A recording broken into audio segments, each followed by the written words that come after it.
Welcome to the first part of a four-part videocast covering Power Metal Resources, EPIC code POW. Chief Executive Paul Johnson joins me to discuss the various components of the business, including the spin-out projects, exploration, group strategy, and financing. Hello, Paul. How are you today? Very good, Alan. How are you? I'm very good, thanks. Very good indeed. So this is part one. We're covering the group spin-out projects, and straight off, I'm going to bring up our first slide to look at, which people will see us sitting behind, but you can see the four projects on the screen. We know Golden Metal Resources is, of course, the first to be listed. That's scheduled for April. Can you talk us through Golden Metal and New Ballarat? And the other two projects, please, Paul.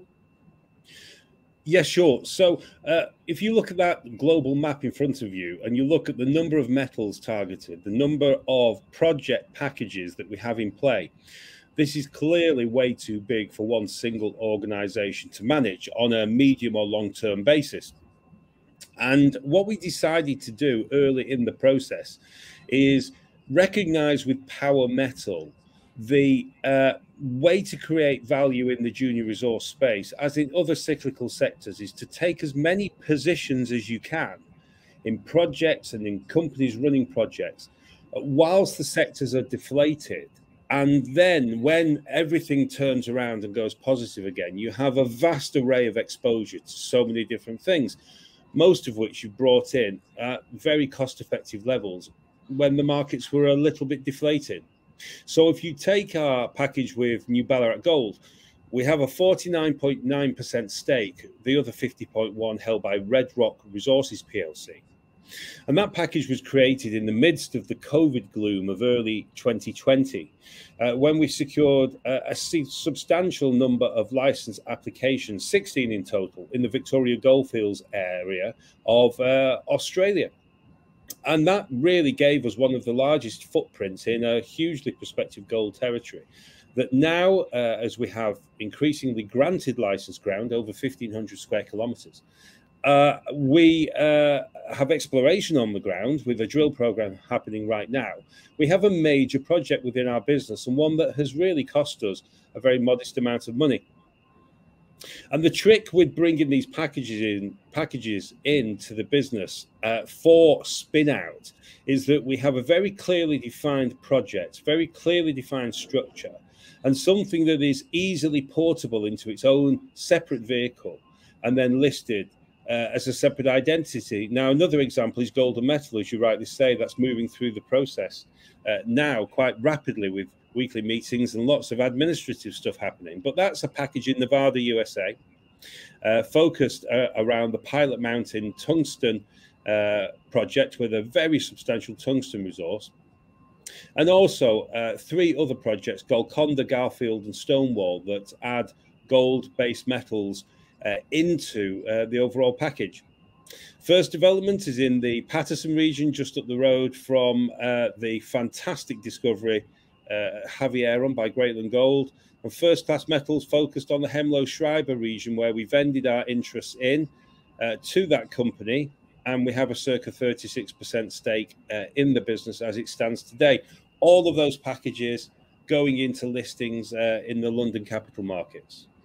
Okay, and there are 10 metals involved with those projects overall, as was illustrated on the slide there. But I said at the start, of course, Golden Metal is the first project to come to market, or the first spin-out project to come to market, and we have a specific slide for Golden Metal here. So, of course, this includes the Pilot Mountain project acquired from Thor. Can you talk us through this, please, Paul?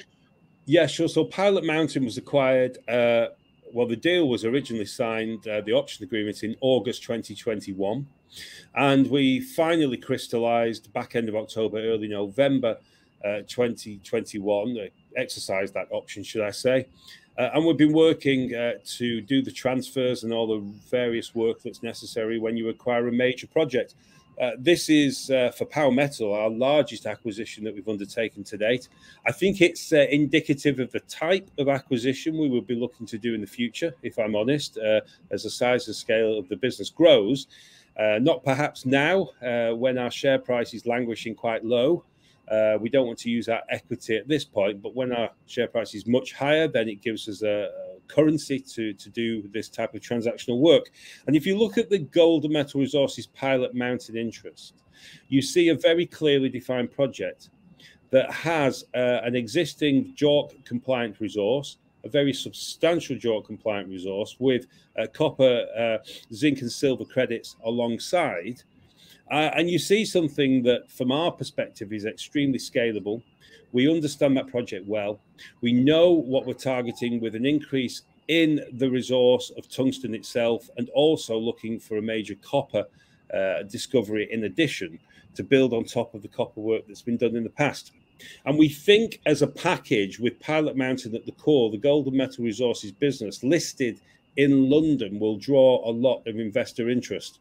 And that's absolutely crucial to us. We cannot have vehicles going onto the market as new IPOs without people understanding what they're trying to achieve, what the upside potential is, and then really engaging with the story. I remember for my 12 or 13 years focused on the natural resource space, when good quality North American vehicles or projects hit the London market, they do draw an awful lot of interest, Alan. Excellent, excellent.